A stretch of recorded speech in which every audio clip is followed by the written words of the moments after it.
Bonjour tout le monde. Alors, je reviens aujourd'hui vers vous car lors de ma dernière vidéo craftelier, on m'avait demandé des retours par rapport à ces petits enveloppes, aussi bien pour tampons que pour matrices. Donc j'ai commencé donc à refaire mon rangement. Donc je vais vous montrer du coup comment j'ai fait. Donc pour l'instant, j'ai tout mis là-dedans. Alors, en fin de compte, ça rentre pour l'instant dans cette caisse. Donc, pour l'instant, c'est vrai que je me suis surtout servi des grandes, donc qui font 10 par 15 cm, et celles qui font 10 par 10. Parce que c'est vrai que pour l'instant, comme moi, je n'ai pas vraiment de petits tampons, à part certaines vraiment petites planches, je vais vous montrer, je me suis pas trop servi des 7 par 10 en fait. Parce qu'il faut vraiment, pour celles en fin de compte qui achètent que des petits tampons tout seul et pas des séries ou tout ça, c'est vrai que c'est impeccable. Mais sinon, c'est vrai que j'ai eu du mal à m'en servir parce que ça rentrait pas. Donc, et ces enveloppes-ci aussi, du coup à la base qui sert pour matrice. Du coup, vous voyez dedans, en général quand j'ai les collections, souvent ça c'est les collections Stampin' Up, où j'ai du coup commandé la matrice et les tampons. Du coup, j'ai tout mis dans la même pochette qui sert à la base pour la matrice. Et celles-là, elles sont bien. Elles sont très solides aussi, comme ceux-ci. Hein. Et en fin de compte, c'est vraiment dans un plastique très épais qui sont vraiment plus résistants que par exemple les petites pochettes qu'on a chez Action. Elles sont vraiment plus résistantes. Donc du coup, j'ai mis essentiellement, parce qu'en fin de compte, j'en avais que 5. Donc là, j'en ai remis dans mon panier pour Craftelier. J'ai mis vraiment dans ces enveloppes-ci quand j'avais les deux, c'est-à-dire mes matrices qui vont avec mes tampons. Et sinon, je me suis servi du reste. Donc pour l'instant, c'est vrai que donc c'est dans cette petite bannette. C'est vrai que j'essaye de pas trop commander de tampons, à part si vraiment j'ai pas dans ce modèle. Mais sinon, pour l'instant, j'essaye quand même d'utiliser vraiment ce que j'ai. Donc ça c'est ma planche à la base qui va pas là-dedans. Donc du coup j'ai essayé de mettre par catégorie. Donc j'ai bien reclassé. Donc voilà par exemple, vous voyez, ça c'est le plus petit, donc qui fait 7 par 10.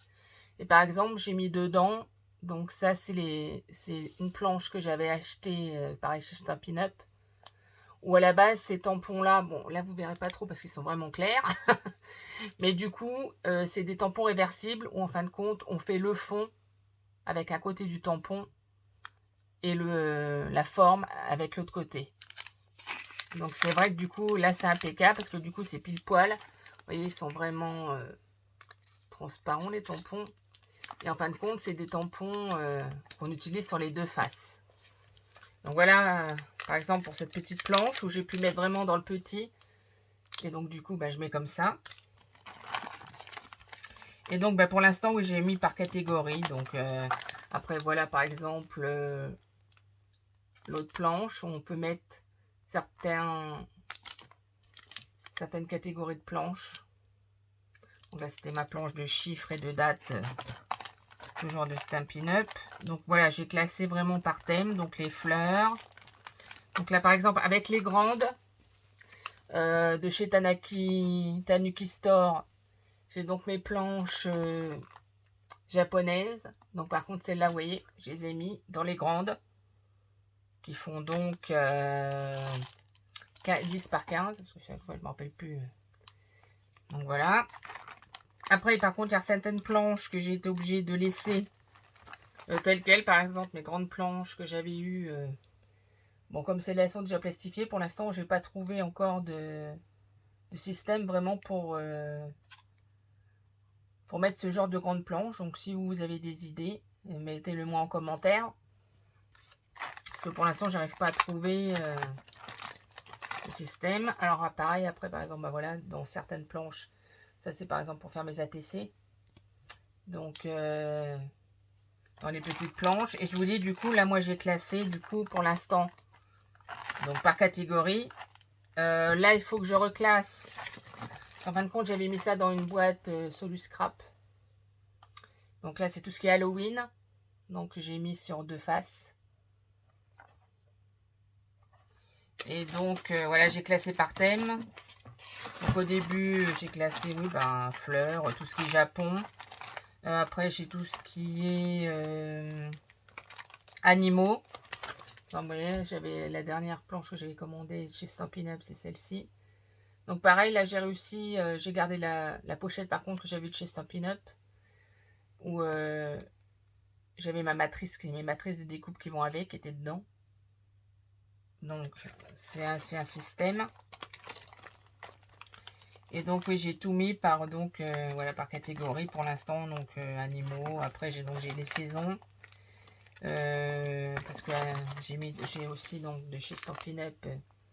Donc, ça, j'ai mis dans une grande pochette Craftelier 10 par 15. Donc, ça, c'était la petite collection avec les coccinelles. Donc voilà, donc vous voyez, j'ai tout par catégorie. Donc là, par exemple, encore, j'ai repris une des fameuses pochettes où là, j'ai les tampons et les matrices derrière. Donc voilà, j'ai mis par catégorie parce que c'est pareil, j'ai certaines planches où là, j'avais gardé le plastique. Mais chez Denain Tampon, chez Denim Tampon ou Denain, je sais pas comment c'est. On a souvent les grandes planches comme ça où moi, j'aime pas trop découper. Après, je laisse en grande planche. Donc j'ai laissé dans le plastique. C'est pareil, c'est pas évident à classer. Et donc à la fin, parce que là de toute façon je l'ai laissé pour l'instant dedans, parce que c'est pareil, j'ai pas trouvé d'autres, par exemple mes grandes planches comme ça, où en fait ce sont les planches de fond, pour faire les fonds.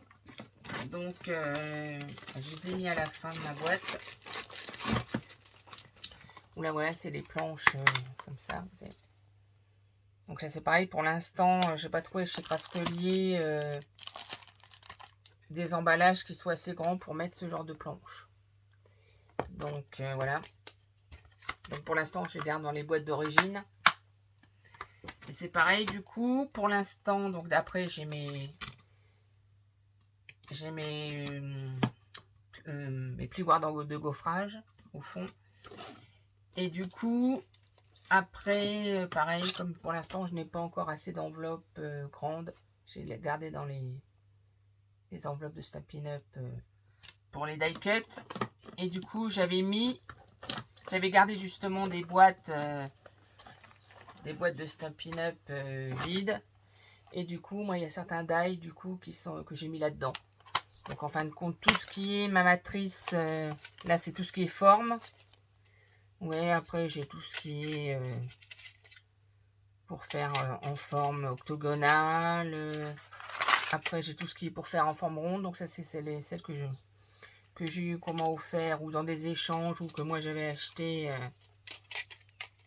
de chez Action. Il y en a d'autres que j'ai de Stampin' Up.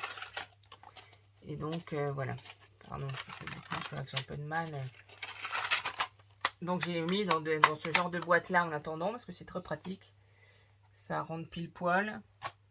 C'est vrai que comme j'ai fait pas mal de tri des planches que je ne me servais pas, oui. Du coup, là encore, dans cette enveloppe-là, les matrices alphabet que j'avais acheté. Si je mettais dans le bon sens, ce serait mieux. Que j'avais acheté donc à Craftelier. Donc, je vous dis, pour l'instant, j'ai fait du tri. Il y en a certains que j'ai donné à ma nièce ou que j'ai offert lors d'échanges. Et là, pareil, dans une petite, j'avais une petite collection avec les die par rapport à écriture et tout ça un peu oriental. Donc, j'ai mis ça dans une petite. Donc, voilà, pour l'instant, mon tri arrive à rentrer dans ce genre de boîte. Comme ça que je mets juste à côté de moi. Comme ça, j'ai tout à côté. Pareil, je n'oublie pas les filles. J'avais commandé ça et là, je vais essayer de tester. Pas aujourd'hui parce que j'aurai pas le temps. Mais dans la semaine, là, je vais essayer de tester ça et vous montrer ce que ça donne. À la base, c'est pour faire des reliures. C'est vrai, à voir comme ça, on ne se rend pas trop compte de ce que ça pourrait donner. Moi-même, j'ai un peu de mal à imaginer le visuel. Donc, c'est pour ça que je vais tester. Je vais tester là dans la semaine. Donc, voilà. Donc, c'était ma petite vidéo par rapport à ces fameuses pochettes, car il y avait des filles qui voulaient avoir des retours, savoir si c'était intéressant ou pas, parce qu'elles avaient mis apparemment dans leur panier, mais elles n'osaient pas trop valider. Donc, vous pouvez y aller. Moi, pour moi, elles sont impeccables, elles sont solides. Et après, bon, c'est sûr que voilà, il faut bien trouver, par contre, je vous dis, la dimension à commander par rapport au tampon qu'on possède. Parce que moi, c'est vrai que, bah, par exemple, ces petits-là, je vous dis que faut vraiment ou avoir des petits tampons individuels ou une gamme de pas beaucoup de tampons. Parce que c'est vrai que du coup, c'est pas très grand et bah, on met pas grand-chose dedans, quoi. Donc voilà, donc bah, je vous laisse. On se retrouvera. Oh, on allait voir ma tête. On se retrouvera dans une prochaine vidéo où là, je vais vous montrer. J'ai commandé la petite. La petite commande. La petite. Oh, bah, j'ai un trou. Machine à embosser de chez Stampin' Up. J'ai acheté la mini, vu que moi, à la base, j'ai déjà une grande. Donc voilà. Donc je vais vous montrer ça en vidéo. Donc je vous dis à bientôt!